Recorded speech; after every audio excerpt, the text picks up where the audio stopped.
Em destaque no Panorama CBN, as reações à revelação da ligação entre Flávio Bolsonaro e Daniel Vorcaro do Banco Master, novas mensagens entre os dois e o cálculo político da crise da oposição.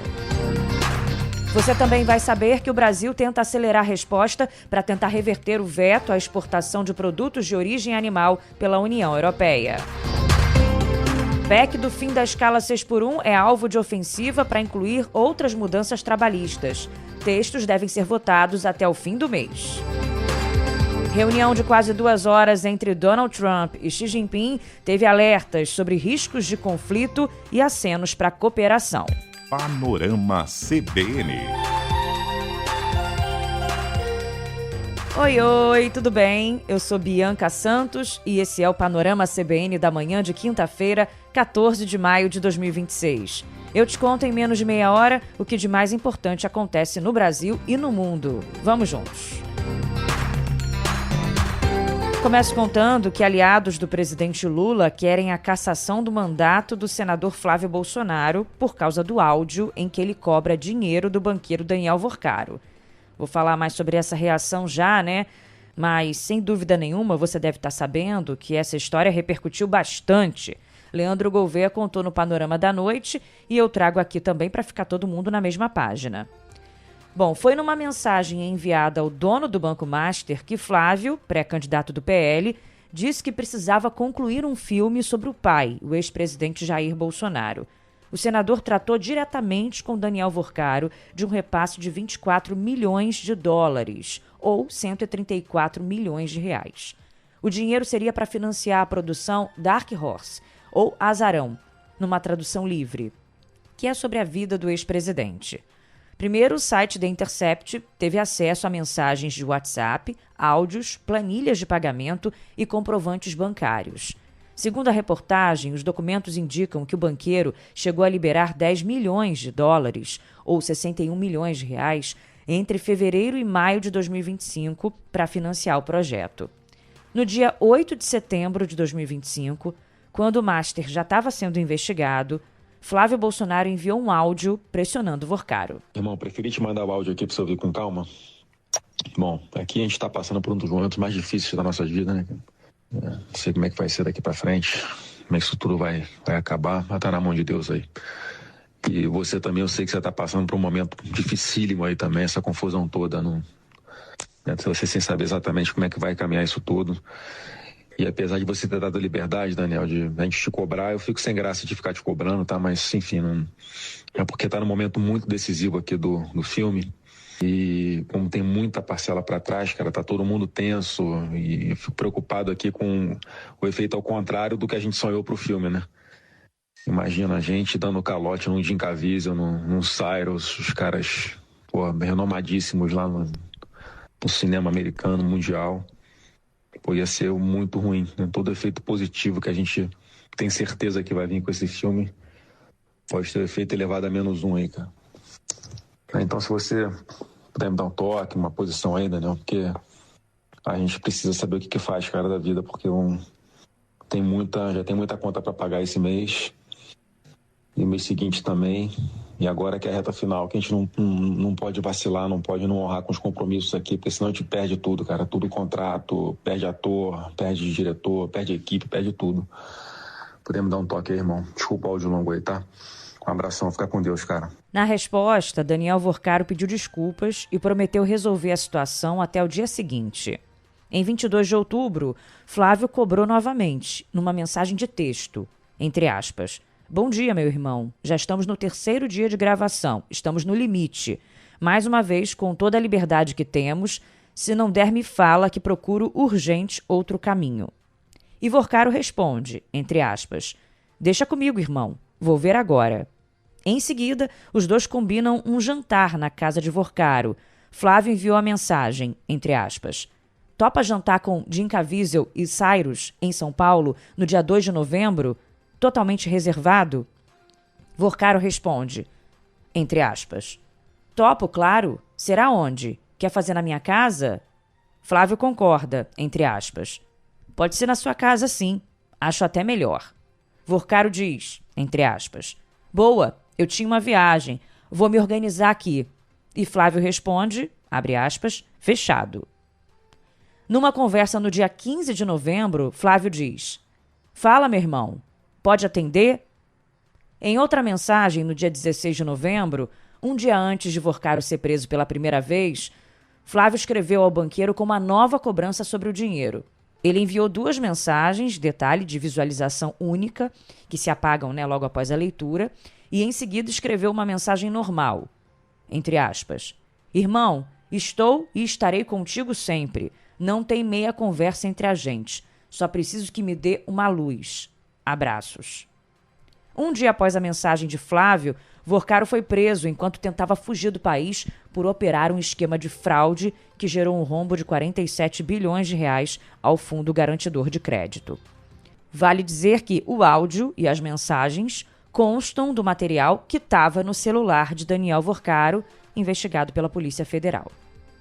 E no vídeo publicado nas redes sociais, o pré-candidato do PL admitiu que cobrou dinheiro sim de Daniel Vorcaro, mas falou que não cometeu irregularidade. Toda essa história que está sendo veiculada agora nada mais é do que um filho procurando investidores privados para fazer um filme privado sobre a história do seu próprio pai. 0 de dinheiro público, 0 de lei Rouanet. Eu conheci Daniel Vorcaro em dezembro de 2024.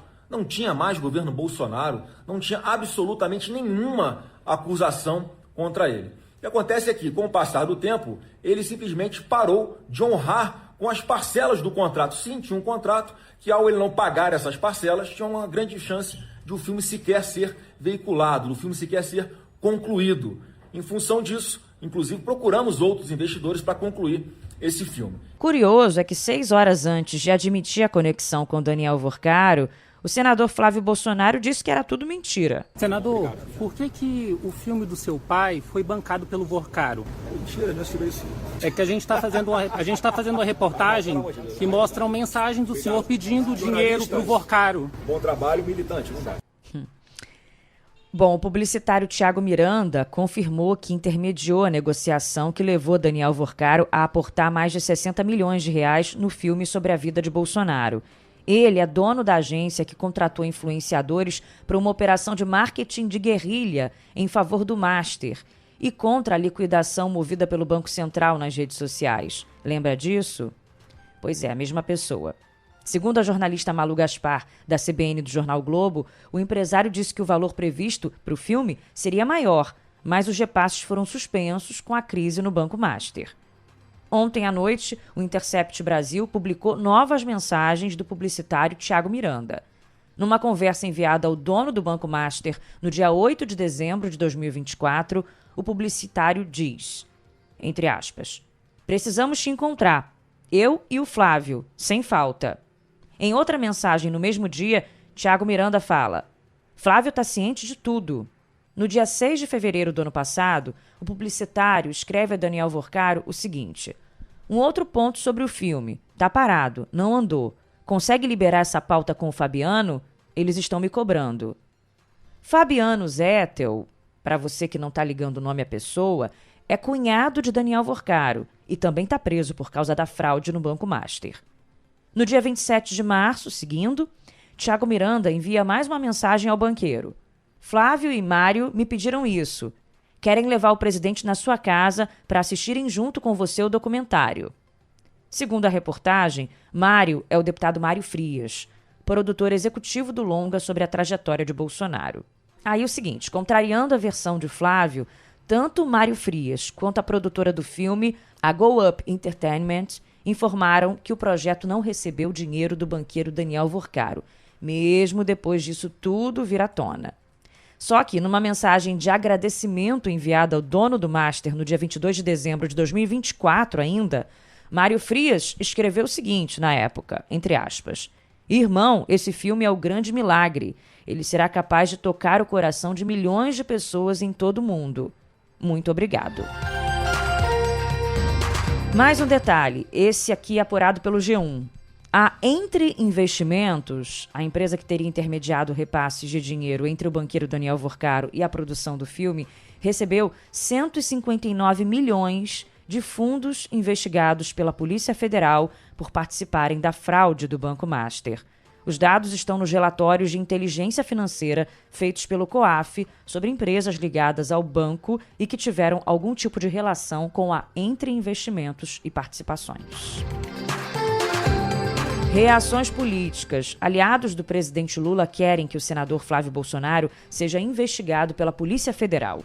O ministro da Secretaria-Geral da Presidência, Guilherme Boulos, e o vice-líder do governo na Câmara, Lindbergh Farias, defenderam a cassação do mandato do senador. É sobre o mandato dele no Senado que tem que ser cassado. Não veio nenhuma acusação, já veio a prova. Ele não tem condição de permanecer como senador da República, tem que ser cassado. Gente, só piora, a produtora do filme soltou uma nota dizendo que não recebeu 1 centavo do Daniel Vorcaro. E agora, Flávio? Cadê os 61 milhões de reais? Cadê os 61 milhões que você falava pro Vorcaro? Aquele áudio, irmão, tem parcelas atrasadas, eu tenho que pagar a produtora. A gente já sabe que pelo menos 2 milhões de dólares desse dinheiro do Daniel Vorcaro foi pago para uma empresa no Texas, ligada a Eduardo Bolsonaro. Mais uma informação importante. Esse alegado custo do filme, sobre Jair Bolsonaro foi muito acima do padrão de outras produções brasileiras. Para você ter uma ideia, o Agente Secreto, por exemplo, custou 28 milhões de reais. O longa Ainda Estou Aqui, 45 milhões. Já essa superprodução sobre o ex-presidente teria custado 134 milhões de reais, segundo as conversas entre Flávio e Daniel Vorcaro. Seguindo aqui com as reações, o deputado da direita, Tony de Paula, do PSD do Rio, disse que o custo levanta a suspeita de lavagem de dinheiro. O camarada pede para patrocinar o filme do pai dele quase 5 vezes mais do que custou o Agente Secreto e quase 3 vezes mais do que custou o filme Ainda Estou Aqui. Ele pede 134 milhões e cai 61 milhões. Sabe o que eles queriam fazer? Usar o filme do pai para lavar dinheiro. Usar o filme do pai para lavanderia. 3 pré-candidatos da direita e de centro-direita comentaram a troca de mensagens entre Flávio e Vorcaro. Ronaldo Caiado, do PSD, minimizou o episódio, alegando que o que importa é derrotar o PT. Renan Santos, do Missão, chegou a pedir a prisão do pré-candidato do PL. E nas redes sociais, o pré-candidato do Novo, Romeu Zema, disse que o fato é imperdoável. Flávio Bolsonaro, ouvir você cobrando o dinheiro do Vorcaro é imperdoável. É um tapa na cara dos brasileiros de bem. Não adianta nada criticar as práticas de Lula e do PT e fazer a mesma coisa. É preciso ter credibilidade para mudar o Brasil. Já o PT convocou uma força-tarefa para explorar os diálogos de Bolsonaro com Vorcaro, de Flávio, com Vorcaro. Integrantes da legenda se prepararam para ficar toda a madrugada produzindo vídeos para as redes sociais repercutindo as conversas. É uma produção em escala a partir da sede do PT em Brasília. A legenda está vendo o episódio como uma oportunidade ímpar de colar o caso Master no principal adversário do presidente Lula na corrida presidencial, A crise para Flávio Bolsonaro também já começou a alimentar nos bastidores do bolsonarismo conversas sobre o potencial de desgaste eleitoral da pré-campanha presidencial dele e sobre até possíveis alternativas dentro do grupo político. Segundo relatos feitos ao Globo por aliados do ex-presidente e integrantes da oposição, o nome da ex-primeira-dama Michele Bolsonaro passou a circular com mais frequência ao longo do dia de ontem, em conversas reservadas entre parlamentares e integrantes do entorno bolsonarista. Interlocutores dizem, porém, que ainda não existe qualquer movimento organizado para substituir a candidatura, nem uma discussão formal dentro do PL.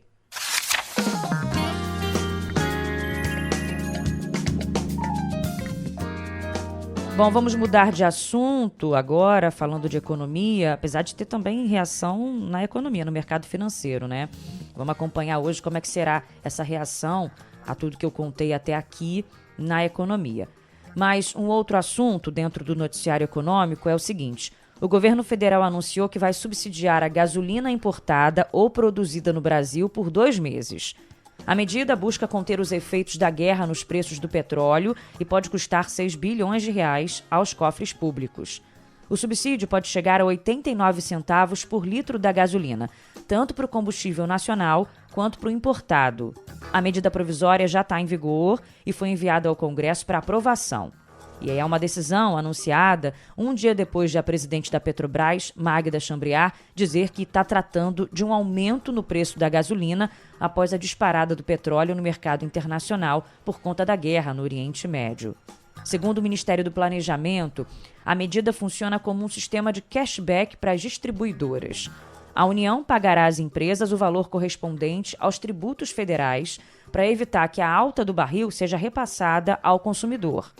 A previsão inicial é que o subsídio fique entre 40 e 45 centavos por litro, gerando um impacto de até 1 bilhão e 200 milhões de reais por mês. O pacote total de subsídios, que inclui diesel, gás de cozinha e querosene de aviação e biodiesel, já ultrapassa os 30 bilhões de reais. Na TV Globo, os economistas Cláudio Frintac e Juliana Irnhans alertaram para os riscos das medidas para as contas públicas e para o consumidor. Essas medidas podem, sim, ser completamente superadas e, aparentemente, esse deve ser o caminho em alguns poucos meses. É um pouco ilusório pensar que essas contas realmente vão conseguir ser compensadas. Quando você represa o preço, você impede os mercados de se ajustarem.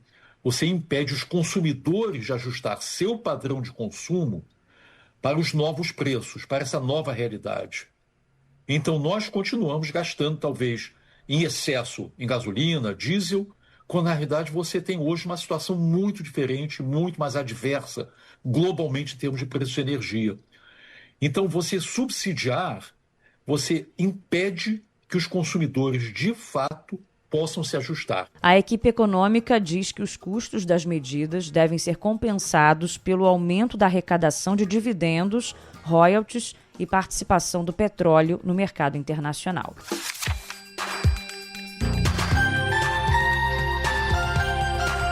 O Brasil deve apresentar à União Europeia em 2 semanas documentos para tentar reverter o veto à exportação de produtos de origem animal.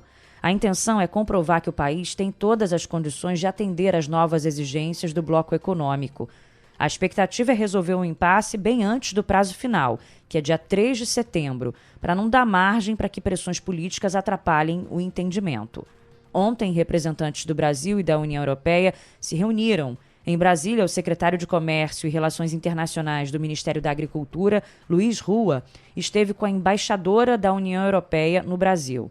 Ele disse que os europeus aceitaram dar tratamento diferenciado para cada produto de origem animal, carne bovina, frango, ovos e mel, o que deve acelerar a solução do impasse. Saímos com alguns prazos. Primeiro, de que a União Europeia enviará muito rapidamente uma lista por tipo de proteína daquilo que, eventualmente, na visão da União Europeia, ainda falta para que o Brasil cumpra com essas garantias adicionais e, a partir daí, a gente espera que haja um restabelecimento do Brasil na lista dos países aptos a exportar as proteínas animais para a União Europeia. Em Bruxelas, na Bélgica, o embaixador Pedro Miguel da Costa e Silva, que é o chefe da delegação brasileira junto à União Europeia, se reuniu com autoridades sanitárias do bloco. O Brasil pediu a lista de exigências adicionais dos europeus contra o uso de antimicrobianos, que são substâncias como antibióticos e outros medicamentos empregados para prevenir ou tratar infecções em animais. A União Europeia criou novas regras que entram em vigor no dia 3 de setembro. O Brasil combinou reuniões técnicas que começam a partir da semana que vem. Enquanto isso, governo e produtores brasileiros vão traçar um mapa do controle sanitário feito no Brasil com as restrições ao uso de antimicrobianos previstas na legislação em vigor.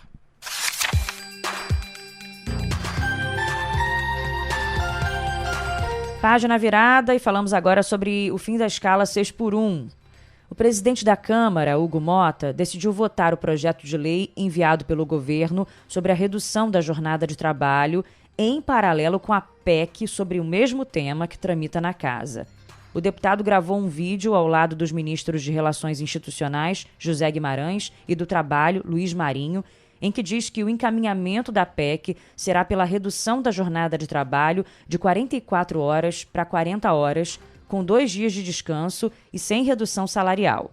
Mota falou também que a aprovação do projeto enviado pelo governo será necessária para adequar a legislação às mudanças que serão feitas na Constituição. Mas tem um detalhe. A PEC, que prevê o fim da escala 6x1, virou alvo de uma ofensiva de deputados ligados ao setor produtivo que tentam incluir no texto outros pontos de flexibilização de regras trabalhistas. Algumas das ideias transpostas em emendas apresentadas à comissão retomam pontos centrais da reforma trabalhista de 2017 e, em alguns casos, tentam elevar esses princípios ao nível constitucional. Entre as mudanças, por exemplo, estão mudanças que são defendidas pelos parlamentares, tá?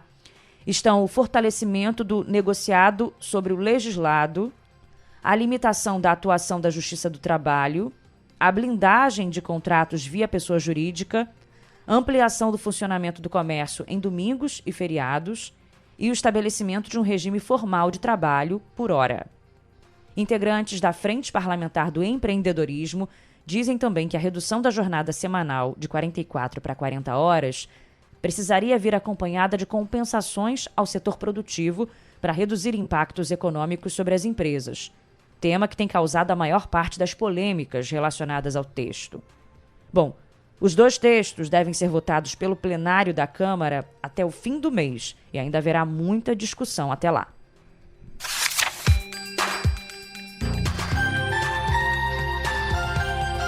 Uma rapidinha agora sobre a IP.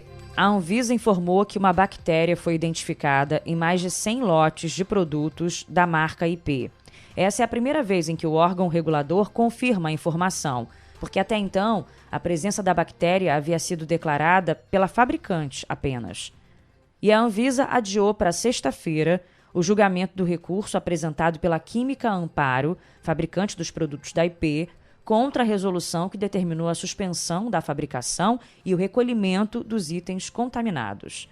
A informação foi confirmada pelo G1 e a gente segue agora de olho nessa reunião, que foi remarcada, para amanhã.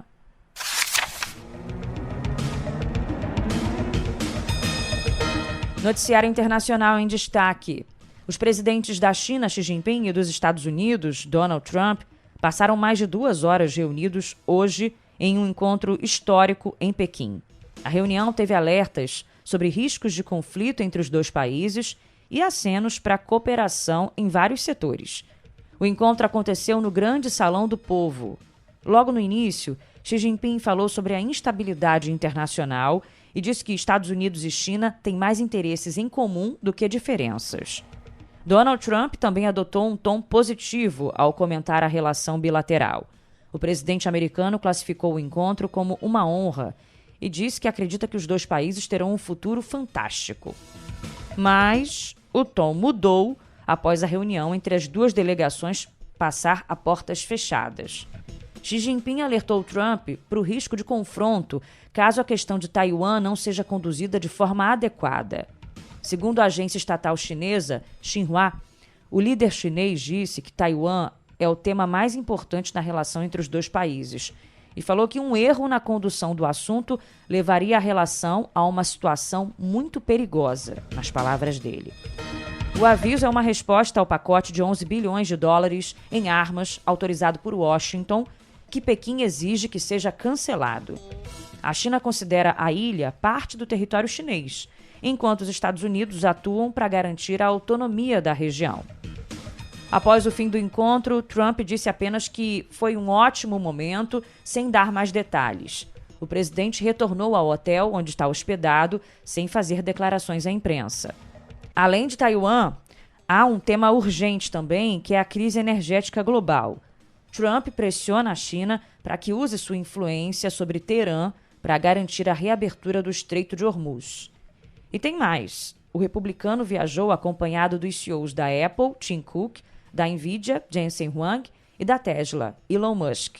O objetivo é fechar acordos bilionários em setores como inteligência artificial e semicondutores, tentando reduzir o déficit comercial americano.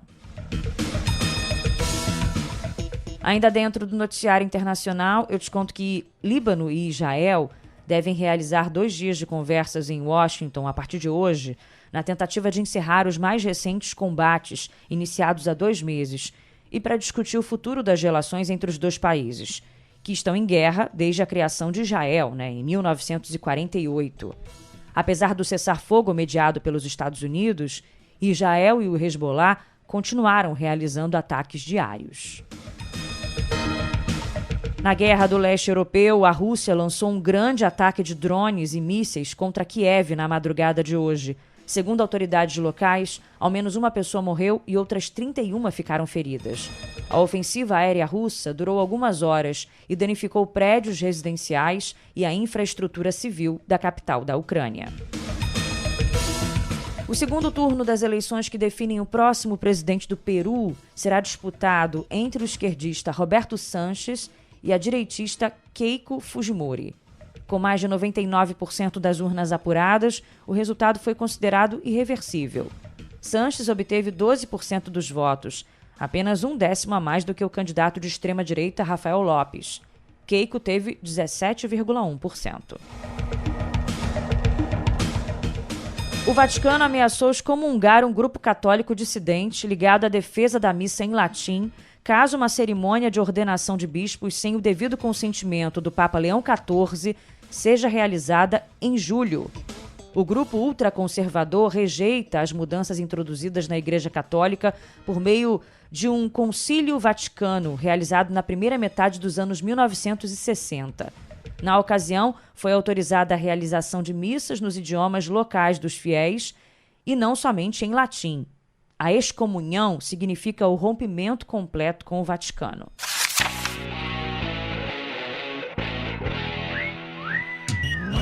No futebol, 6 partidas definem hoje as últimas vagas nas oitavas de final da Copa do Brasil. A Chapecoense enfrenta o Botafogo. O Confiança joga contra o Grêmio.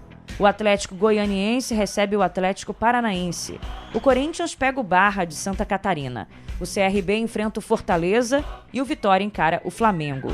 Corinthians, Flamengo, Grêmio e Botafogo entram em campo precisando apenas de um empate para se classificar, já que venceram os jogos de ida. O duelo entre os Atléticos é o único que começa do zero, após o empate sem gols em Curitiba. E ontem mais 7 times conseguiram avançar. Juventude, Atlético Mineiro, Palmeiras, Santos, Mirassol, Remo e Vasco. Internacional, Cruzeiro e Fluminense já tinham se classificado. E um detalhe, o técnico Roger Machado foi demitido do São Paulo após a eliminação do time pelo Juventude em Caxias do Sul. Essa daqui é bem legal. O atacante Vinícius Júnior anunciou a criação de um escritório de advocacia antirracista ligado ao Instituto Vini Júnior. A iniciativa foi divulgada nas redes sociais do jogador em referência ao Dia da Abolição da Escravatura no Brasil. Ao anunciar o projeto, o atleta falou que a proposta nasce como uma forma de apoio à luta por igualdade racial e que o foco de atuação será inicialmente na educação e no esporte.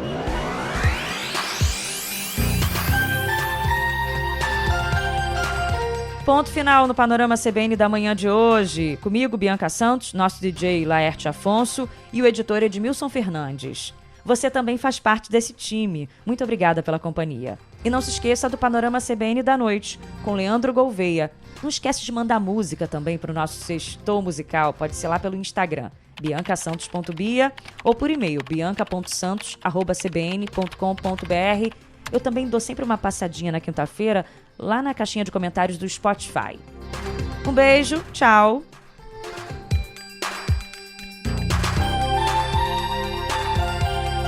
Panorama CBN. As principais notícias do dia em menos de meia hora.